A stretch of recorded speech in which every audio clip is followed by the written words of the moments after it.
अल्हम्दुलिल्लाहि रब्बिल आलमीन वस्सलातु वस्सलामु अला अशरफिल अंबियाइ वल मुरसलीन अम्मा बाद फ़अऊज़ु बिल्लाहि मिनश शैतानिर रजीम बिस्मिल्लाहिर रहमानिर रहीम। प्यारे दोस्तों, अपने यूट्यूब चैनल अमलियात अल्लामा इब्न सालिह तारिकी के साथ आपके सामने आज एक नई काविश लेकर हाज़िर हुए हैं और आपको बताते चलें कि आज के हमारे इस वीडियो का ताल्लुक़ इस्लामी मालूमात के साथ है कि आप तक इस्लामी मालूमात और ऐसे इन्फॉर्मेशन आप तक पहुँचाई जाएँ कि जिनके ज़रिए आपके इल्म में इजाफ़ा हो। यार दोस्तों, आपने सुना होगा बाग़ इरम का नाम, बाग़ इरम, जन्नत इरम, ये बातें आपने सुनी होंगी, किताबों में पढ़ी होंगी। तो आज हम आपके सामने बाग़ इरम के हवाले से आपको मालूमात पहुंचाना चाहते हैं कि ये क्या था और किस तरह बनाया गया। कहते हैं कि दो भाई थे, एक शद्दाद और दूसरा शदीद। इन शद्दाद शदीद में दोनों बादशाह थे। शदीद इंतकाल कर गया, वो मर गया, और उसके बाद शद्दाद बाकी रहा। तो शद्दाद वो एक बहुत बड़ी सल्तनत का मालिक हो गया। उलमा लिखते हैं, असीदतुल शादाफ़ी शरह कसीदतुल बुर्दा में लिखा कि शद्दाद किताबें पढ़ने का बड़ा शौकीन था। किताबें उसने पढ़ी, किताबों में देखा उसने, जहाँ दीगर मालूमात उसे मिली, उसे जन्नत के हवाले से मालूमात मिली। उसने जन्नत के मालूमात को पढ़ा, जन्नत के बागों के बारे में, वहाँ की नहरों के बारे में पढ़ा। तो उसके जहन में ख़याल, एक शौक़ पैदा हुआ कि जी मैं भी एक ऐसी बहुत बड़ी जन्नत बनाऊँगा कि जो जन्नत के मुशाबे होगी, और फिर मैं उसमें वहाँ रहूँगा, वहाँ लोगों को आबाद करूँगा। इस ख़याल से इसने लोगों को जमा किया, बड़े बड़े मज़दूरों को, बड़े बड़े लोगों को जमा किया कि जाओ देखो, जाके कोई इतना बड़ा ऐसा सहरा तलाश करो कि जहाँ पर बहुत ज़्यादा दरख्त हों और वहाँ पर साफ़ खुली फ़ज़ा आती हो और बहुत बड़ा मैदान हो कि जहाँ पर मैं अपनी जन्नत बना सकूँ। इसके लोग उस सहरा की तलाश में निकल पड़े। काफ़ी ढूंढने के बाद उनको मकाम अदन में, यह शहर अदन का है, अदन की ज़मीन पर उन्हें वो जगह मिली और इन्होंने आके शद्दाद को बताया कि जी हमने वो जगह देख ली है, जगह खुली है, कुशादा है, बड़ी है, और वहाँ पर जो है हवा भी आती है और बड़ा अच्छा मकाम है। तो उसने क्या किया, अपने खादिमीन को तरह तरह के जवाहर दिए, सोना दिया, चांदी दी, और ये सारे उठाकर उनको बोला कि वहाँ ले जाओ और वहाँ पर जाकर तुम जन्नत की तैयारी करो। अब जन्नत बनाने के लिए उसने वहाँ पर 1,00,000 कारीगर भेजा। उस दौर में 1,00,000 कारीगर, 1,00,000 मिस्त्री मज़दूर वहाँ भेज दिए कि जाओ और वहाँ जाकर तुम जन्नत की तैयारी करो।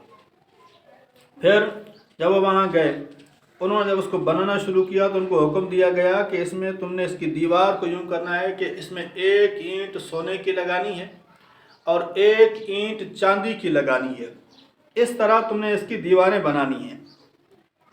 और फिर जब ये दीवारें बन जाएं तो फिर उसके अंदर जो सुतून लगाने हैं, सुतून सब्ज़ ज़बरजद के और सुर्ख अहमर के और सुर्ख याकूत के, इसमें सुतून लगाने यानी पिल्लर लगाने हैं इस तरह के।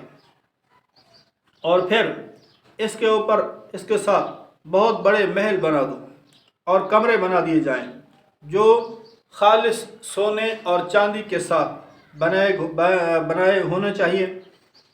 और फिर जो है इसके अंदर जो है ऊपर से बालकोनियाँ बना दो ताकि एक महल वाला दूसरे महल वाले को देख सके।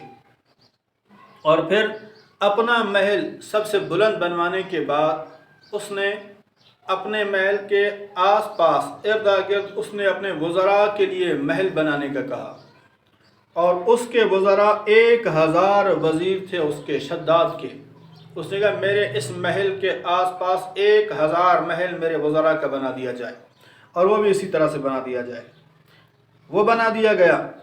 फिर उसने कहा कि जी हर महल के अंदर एक नहर जानी चाहिए, और उस नहर में भी 1 ईंट सोने की, 1 ईंट चांदी की हो।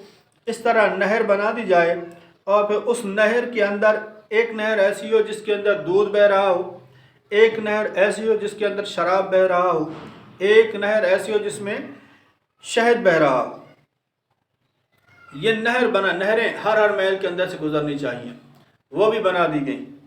उस वक्त इतने मज़दूरों, इतने मिस्त्रियों, कारीगरों के होते हुए इस जगह को बनाने के लिए 300 साल का अरसा लगा। आप सोचेंगे 300 साल वो ज़िंदा रहा, तो 300 साल उसकी वो जन्नत वो बाग बनने में लगे, लेकिन उसकी उम्र 900 साल थी, शद्दाद की उम्र। लेकिन हुआ क्या, जब ये सब कुछ तैयार हो गया तो याद रहे बाकी ज़ात अल्लाह की है, और अल्लाह तबारक व तआला की तख्लीक की मिसल कोई खलकत बाकी नहीं रहती।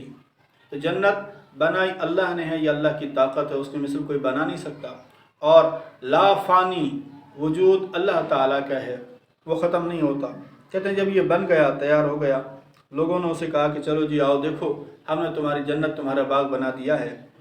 कहते हैं जब वो वहाँ से रवाना हुआ, अल्लाह तबारक व तआला का करना ऐसा हुआ कि अभी वो एक दिन और एक रात के फासले पर था जन्नत में पहुँचने के लिए। कहते हैं कि अल्लाह तबारक व तआला ने हुक्म दिया, और वहाँ पर अल्लाह तबारक व तआला की तरफ से एक ऐसी चीख बुलंद कर दी गई कि उस चीख की वजह से जितना उसका लश्कर था वो सारे का सारा मर गया, और उसी लश्कर के अंदर शद्दाद भी मर गया, यहाँ तक कि उनमें से एक शख्स भी बाकी नहीं रहा,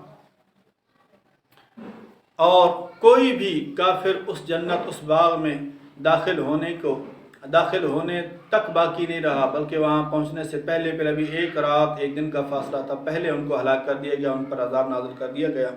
पता चला कि माना कि ये चीज़ बड़ी मेहनत से बनाई गई, लेकिन अल्लाह तबारक व तआला के मुकाबले में आने वाली कोई चीज़ बाकी नहीं रहती, और बाकी ज़ात सिर्फ अल्लाह की है। बकिया कितना बड़ा ताकतवर दुनिया में क्यों ना आ जाए, अल्लाह तबारक व तआला की ज़ात को बका है, बकिया जो भी है उसे फ़ना है। अल्लाह तबारक व तआला हमारा ईमान सलामत रखे और हमें मोमिनीन के ज़ुमरे में शामिल रखे। आमीन बिजाह ताहा व यासीन। अस्सलामु अलैकुम व रहमतुल्लाह।